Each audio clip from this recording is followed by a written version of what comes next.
معراج شریف حضور اکرم صلی اللہ تعالیٰ علیہ وآلہ وسلم کے آسمانی معجزات میں سے معراج کا واقعہ بھی بہت زیادہ اہمیت کا حامل ہے اور ہماری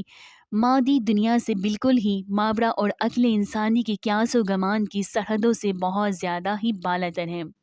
معراج کا دوسرا نام اسراء بھی ہے۔ اسراء کے معنی رات کو چلانا یا رات کو لے جانا بھی ہے، چونکہ حضور اقدس صلی اللہ تعالیٰ علیہ وآلہ وسلم کے واقع معراج کو اللہ سبحانہ تعالیٰ نے قرآن مجید میں سبحان الذی اسریٰ بعبدہ لیلا کے الفاظ سے بیان فرمائے ہیں، اس لیے معراج کا نام اسراء بھی پڑ گیا۔ چونکہ حدیثوں میں معراج کا واقعہ بیان فرماتے ہوئے حضور صلی اللہ تعالیٰ علیہ وآلہ وسلم نے اڑی جا بھی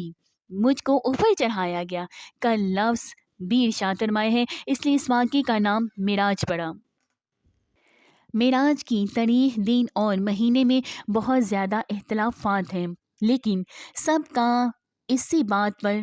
اتفاق ہے کہ معراج نزول وحی کے بعد اور ہجرت سے پہلے کا واقعہ ہے، جو کہ مکہ معظمہ میں پیش آیا ہے، اور واقعہ معراج رجب کے مہینے میں ہوا اور رجب کی 27ویں کو ہوا۔ اب سوال یہ اٹھتا ہے کہ معراج کتنی بار اور کیسے ہوئی؟ معراج بحالت بیداری جسم و روح کے ساتھ صرف ایک بار ہوئی۔ صحابہ و تابعین اور فقہ و محدثین نے صوفیہ کرام کا بھی یہی قول ہے کہ چنانچہ علامہ حضرت ملا احمد جیون رحمۃ اللہ علیہ نے تحریر فرمایا ہے، اور سب کا بھی یہی قول ہے کہ معراج بحالت بیداری جسم و روح کے ساتھ ہوئی ہے۔ یہی اہل سنت و جماعت کا مذہب ہے، لہٰذا جو شخص یہ کہے کہ معراج فقط روحانی ہوئی یا معراج فقط ہوا میں ہوئی، وہ شخص بدعتی اور گمراہ ہے، اور گمراہ کن و فاسق ہے۔ دیدار الہی، کیا معراج میں حضور صلی اللہ تعالیٰ علیہ وآلہ وسلم نے اللہ سبحانہ تعالیٰ کو دیکھا؟ اس مسئلے میں سلف صالحین کا بہت زیادہ اختلاف ہے۔ بعض صحابہ کا قول ہے کہ معراج میں آپ صلی اللہ تعالیٰ علیہ وآلہ وسلم نے اللہ سبحانہ تعالیٰ کو نہیں دیکھا ہے، بلکہ آپ نے حضرت جبرائیل امین علیہ السلام کو ان کی اصلی شکل و صورت میں دیکھا ہے کہ ان کے 600 پر تھے، اور بعض سلف مثلاً حضرت سعید بن جبیر تابعی نے اس مسئلے میں دیکھا یا نہ دیکھا کچھ بھی کہنے سے توقف فرمایا ہے، مگر صحابہ کرام اور تابعین رضی اللہ تعالیٰ عنہ کی ایک بہت بڑی جماعت نے یہ فرمایا ہے کہ حضور اقدس صلی اللہ تعالیٰ علیہ وآلہ وسلم نے اپنے سر کی آنکھوں سے اللہ سبحانہ تعالیٰ کو دیکھا ہے۔ چنانچہ عبداللہ بن حارث نے روایت کیا ہے کہ حضرت عبداللہ بن عباس اور حضرت کعب رضی اللہ تعالیٰ عنہ ایک مجلس میں جمع ہوئے، تو حضرت عبداللہ بن عباس رضی اللہ تعالیٰ عنہ نے فرمایا کہ کوئی مجھ سے کہتا رہے، لیکن ہم بنی ہاشم کے لوگ یہی کہتے ہیں کہ بلا شبہ حضرت محمد مصطفیٰ صلی اللہ تعالیٰ علیہ وآلہ وسلم نے یقیناً اپنے رب کو معراج شریف میں 2 مرتبہ دیکھا ہے۔ یہ سن کر حضرت کعب رضی اللہ تعالیٰ عنہ نے زور کے ساتھ نعرہ مارا کہ پہاڑیاں گونج اٹھیں، اور فرمایا کہ بے شک حضرت موسیٰ علیہ السلام نے اللہ سبحانہ تعالیٰ سے کلام کیا ہے، اور حضرت محمد مصطفیٰ صلی اللہ تعالیٰ علیہ وآلہ وسلم نے اللہ سبحانہ تعالیٰ کو دیکھا ہے۔ اسی طرح حضرت ابو ذر غفاری رضی اللہ تعالیٰ عنہ نے ما کذب الفؤاد المرأ کی تفسیر میں فرمایا ہے کہ نبی کریم مصطفیٰ صلی اللہ تعالیٰ علیہ وآلہ وسلم نے اپنے رب کو دیکھا ہے۔ اسی طرح حضرت معاذ بن جبل رضی اللہ تعالیٰ عنہ نے حضور صلی اللہ تعالیٰ علیہ وآلہ وسلم سے روایت کیا ہے کہ رأیت ربی، یعنی میں نے اپنے رب سبحانہ تعالیٰ کو دیکھا ہے۔ محدث عبدالرزاق ناقل ہے کہ حضرت امام حسن بصری اس بات پر حلف اٹھاتے تھے کہ یقیناً حضرت محمد مصطفیٰ صلی اللہ تعالیٰ علیہ وآلہ وسلم نے اپنے رب کو دیکھا ہے، اور بعض متکلمین نے نقل کیا ہے کہ حضرت عبداللہ بن مسعود صحابی رضی اللہ تعالیٰ عنہ کا بھی یہی قول ہے، اور ابن اسحاق ناقل ہے کہ حاکم مدینہ مروان نے حضرت ابو ہریرہ رضی اللہ تعالیٰ عنہ سے سوال کیا کہ کیا حضرت محمد مصطفیٰ صلی اللہ تعالیٰ علیہ وآلہ وسلم نے اپنے رب کو دیکھا ہے؟ تو آپ نے جواب دیا کہ جی ہاں۔ اسی طرح نکاش نے حضرت امام احمد بن حنبل رضی اللہ تعالیٰ عنہ کے بارے میں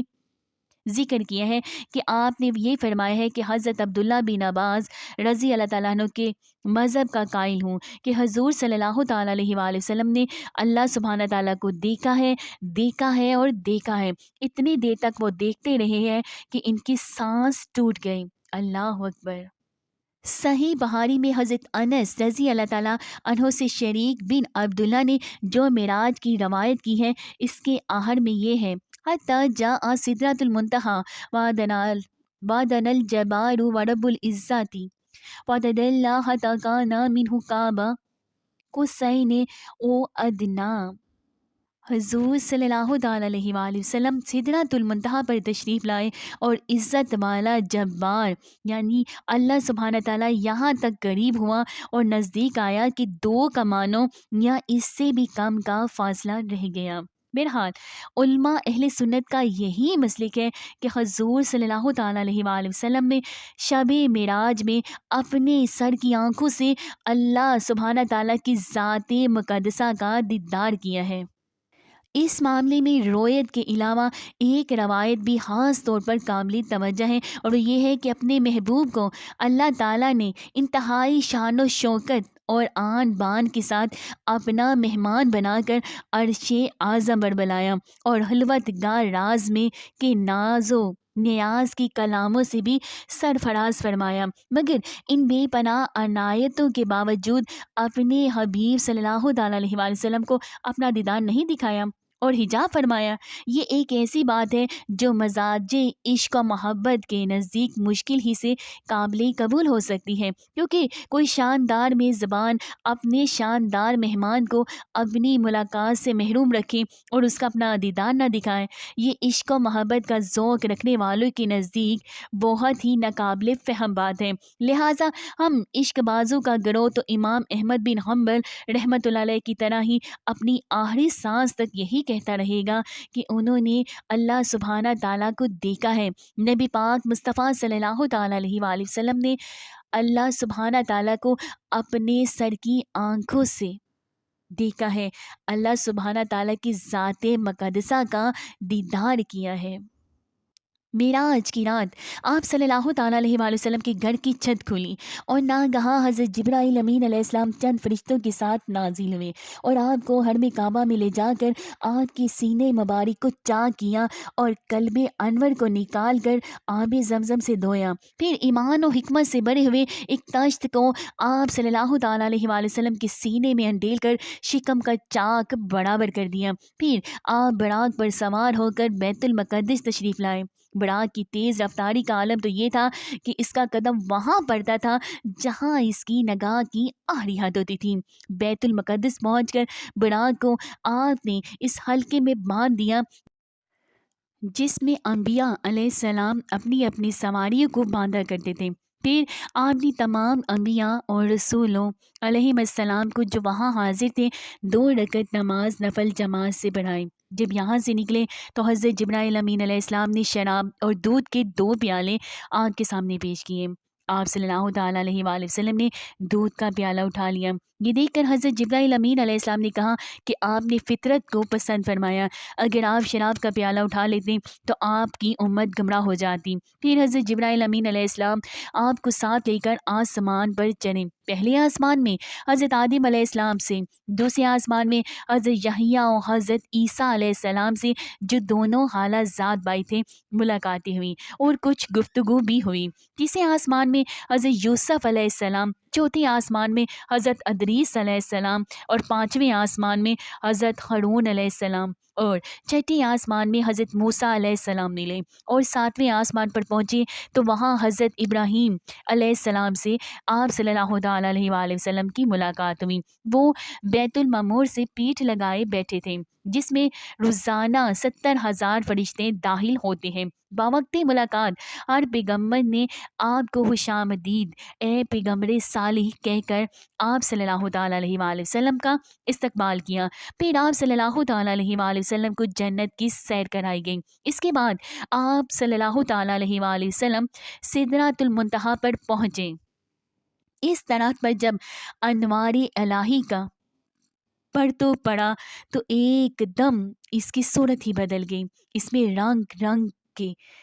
انوار کی ایسی تجلی نظر آئی جن کی کیفیت کو الفاظ ادا نہیں کر سکتے۔ یہاں پہنچ کر حضرت جبرائیل امین علیہ السلام یہ کہہ کر ٹھہر گئے کہ اب اسے آگے میں نہیں بڑھ سکتا۔ پھر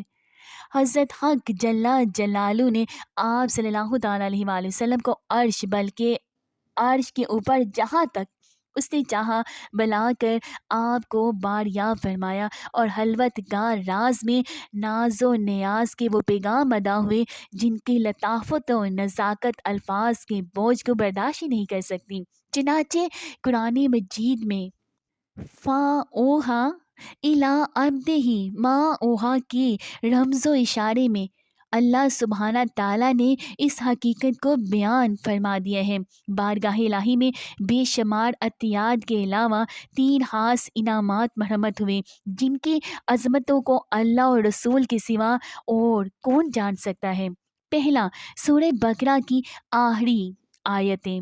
دوسرا، یہ خوشخبری کہ آپ صلی اللہ تعالیٰ علیہ وآلہ وسلم کی امت کا ہر وہ شخص جس نے شرک نہ کیا ہو بخش دیا جائے گا، اس کی بخشش ہو جائے گی۔ اور تیسرا، امت پر 50 وقت کی نماز۔ جب آپ صلی اللہ تعالیٰ علیہ وآلہ وسلم ان خداوندی عطیات کو لے کر واپس آئے تو حضرت موسیٰ علیہ السلام نے آپ صلی اللہ تعالیٰ علیہ وآلہ وسلم سے عرض کیا کہ آپ صلی اللہ تعالیٰ علیہ وآلہ وسلم کی امت سے ان 50 نمازوں کا بار نہ اٹھ سکے گا، لہٰذا آپ واپس جائیے اور اللہ سبحانہ تعالیٰ سے تخفیف کی درخواست کیجیے۔ چنانچہ حضرت موسیٰ علیہ السلام کے مشورے سے چند بار آپ صلی اللہ تعالیٰ علیہ وآلہ وسلم بارگاہ الہی میں آتے جاتے رہے اور عرض برداشت ہوتے رہے، یہاں تک کہ صرف 5 وقت کی نمازیں رہ گئیں، اور اللہ سبحانہ تعالیٰ نے اپنے حبیب صلی اللہ تعالیٰ علیہ وآلہ وسلم سے فرمایا، میرا قول بدل نہیں سکتا، اے محبوب، آپ صلی اللہ تعالیٰ علیہ وآلہ وسلم کی امت کے لیے یہ 5 نمازیں بھی 50 ہوں گی۔ نمازیں تو 5 ہوگی، مگر میں آپ کی امت کو ان 5 نمازوں پر 50 نمازوں کا اجر و ثواب عطا کروں گا۔ پھر آپ صلی اللہ تعالیٰ علیہ وآلہ وسلم عالم ملکوت کی اچھی طرح سیر فرما کر اور آیات الہیہ کا معائنہ و مشاہدہ فرما کر آسمان سے زمین پر تشریف لائے اور بیت المقدس میں داخل ہوئے اور براق پر سوار ہو کر مکہ مکرمہ کے لیے روانہ ہوئے۔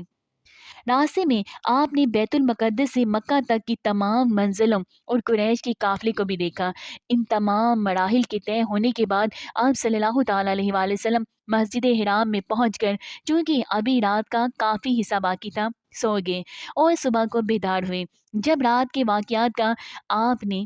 قریش کے سامنے تذکرہ فرمایا تو رؤسائے قریش کو سخت تعجب ہوا، یہاں تک کہ بعض کو رباطنوں نے آپ کو جھوٹا کہا، بعض نے مختلف سوالات بھی آپ سے کیے۔ چنانچہ اکثر رؤسائے قریش نے بار بار بیت المقدس کو دیکھا تھا اور وہ یہ بھی جانتے تھے کہ حضور صلی اللہ تعالیٰ علیہ وآلہ وسلم کبھی بھی بیت المقدس نہیں گئے ہیں، اس لیے امتحان کے طور پر ان لوگوں نے آپ صلی اللہ تعالیٰ علیہ وآلہ وسلم سے بیت المقدس کے در و دیوار اور اس کے محرابوں وغیرہ کے بارے میں سوالوں کی بچھاڑ شروع کر دی۔ اس وقت اللہ سبحانہ تعالیٰ نے فوراً ہی آپ صلی اللہ تعالیٰ علیہ وآلہ وسلم کی نگاہ نبوت کے سامنے بیت المقدس کی پوری عمارت کا نقشہ پیش فرما دیا۔ چنانچہ کفار قریش آپ صلی اللہ تعالیٰ علیہ وآلہ وسلم سے سوالات کرتے جاتے تھے اور آپ صلی اللہ تعالیٰ علیہ وآلہ وسلم عمارت کو دیکھ دیکھ کر ان کے سوالوں کا ٹھیک ٹھیک جواب دیتے جاتے تھے۔ سفر معراج کی سواریاں۔ امام علائی نے اپنی تفسیر میں تحریر فرمایا ہے کہ معراج میں حضور صلی اللہ تعالیٰ علیہ وآلہ وسلم نے 5 قسم کی سواریوں پر سفر فرمایا۔ مکہ سے بیت المقدس تک براق پر، بیت المقدس سے آسمان اول تک نور کی سیڑھیوں پر، اور آسمان اول سے 7ویں آسمان تک فرشتوں کے بازوؤں پر، اور 7ویں آسمان سے سدرۃ المنتہا تک حضرت جبرائیل امین علیہ السلام کے بازو پر، سدرۃ المنتہا سے مقام کعبہ حسین تک رف رف پر آپ نے سفر کیا۔ بیت المقدس سے مقام کعبہ حسین تک پہنچنے میں آپ صلی اللہ تعالیٰ علیہ وآلہ وسلم نے 10 منزلوں پر قیام فرمایا اور ہر منزل پر کچھ گفتگو ہوئی اور بہت سی خداوندی نشانیوں کو ملاحظہ فرمایا۔ پہلا آسمان اول، دوسرا آسمان، تیسرا آسمان، چوتھا آسمان، 5واں آسمان، چھٹا آسمان، 7واں آسمان، سدرۃ المنتہا، مقام مستوی جہاں آپ نے کلمہ قدرت کے چلنے کی آوازیں سنی، عرش اعظم۔ معراج کی رات کی خاص عبادت۔ معراج کی رات نماز پڑھنا احادیث سے ثابت ہے۔ چنانچہ حضور اکرم صلی اللہ تعالیٰ علیہ وآلہ وسلم نے فرمایا، اس یعنی 27ویں رجب کی رات عمل کرنے والے کے لیے 100 سال کی نیکیوں کا ثواب ہے۔ جو اس رات 12 رکعتیں ایک سلام کے ساتھ پڑھے گا، سلام کے بعد 100 مرتبہ یہ کہے گا، سبحان اللہ والحمد للہ ولا الہ الا اللہ واللہ اکبر، پھر 100 بار استغفار پڑھے گا، پھر 100 مرتبہ مجھ پر درود پاک پڑھے، دنیا آخرت کے معاملات میں سے اپنے لیے جو چاہیں دعا کریں، اور صبح کو پھر روزہ رکھیں تو اللہ پاک اس کی پوری دعا قبول فرمائے گا، سوائے گناہ کی دعا کے۔ یعنی خیر و عافیت کی دنیا میں جتنی بھی دعائیں ہیں آپ کر سکتے ہیں، اللہ سبحانہ تعالیٰ اس کو قبول فرمائے گا، اور آخرت میں بھی اس کا بہت زیادہ اجر ہے۔ لیکن کوئی گناہ کی بات کریں، کوئی چوری ڈاکہ یا کسی زنا یا کچھ بھی ایسی ویسی دعا کریں گے تو وہ پھر ہرگز قبول نہیں ہوگی، اور ایسی نیت کر کے آپ اپنی عبادت کو ضائع کریں گے۔ اس لیے اپنی عبادتوں کو ضائع مت ہونے دیجیے گا۔ آپ اس رات میں اللہ سبحانہ تعالیٰ سے قرآن پاک پر عمل کرنے کی توفیق مانگیے، سنتوں پر چلنے کی توفیق مانگیے، اللہ سبحانہ تعالیٰ کے دوست بننے کی توفیق مانگیے، اللہ سبحانہ تعالیٰ کے نیک اور برگزیدہ بندوں میں شامل ہونے کی توفیق مانگیے، قرآن پاک کو حفظ کرنے کی توفیق مانگیے، اپنی اولادوں کو نیک کرنے کی دعا کیجیے۔ اللہ سبحانہ تعالیٰ ہمیں حج بیت اللہ کی سعادت نصیب فرما دے۔ ایسی بہت سی پیاری اور خوبصورت دعائیں کیجیے۔ صلاۃ التسبیح پڑھنے کا طریقہ: سبحان اللہ والحمد للہ ولا الہ الا اللہ واللہ اکبر، پہلی رکعت میں تکبیر تحریمہ اور ثنا کے بعد 15 مرتبہ پڑھیے، پھر سورہ فاتحہ اور سورت کے بعد رکوع سے پہلے 10 مرتبہ، رکوع میں سبحان ربی العظیم کے بعد 10 مرتبہ پڑھیے، رکوع سے کھڑے ہونے کے بعد یعنی قومے میں 10 مرتبہ پڑھیے، پہلے سجدے میں سبحان ربی الاعلیٰ کے بعد 10 مرتبہ پڑھیے، دونوں سجدوں کے درمیان 10 مرتبہ پڑھیے، دوسرے سجدے میں سبحان ربی الاعلیٰ کے بعد 10 مرتبہ پڑھیے، اسی طرح 4 رکعت مکمل پڑھیں۔ خیال رہے کہ کھڑے ہونے کی حالت میں سورہ فاتحہ سے پہلے 15 مرتبہ اوپر والی تسبیح پڑھیں، سبحان اللہ والحمد للہ ولا الہ الا اللہ واللہ اکبر، باقی سب جگہ 10 بار یہ تسبیح پڑھنی ہے، اور ہر رکعت میں 75 مرتبہ اس تسبیح کو پڑھا جائے، اور 4 رکعتوں میں تسبیح کی گنتی 300 مرتبہ ہوگی۔ اپنے خیال سے گنتا رہے یا انگلیوں کے اشاروں سے تسبیح کے شمار کرتے رہیے۔ یہ ہے صلاۃ التسبیح پڑھنے کا طریقہ۔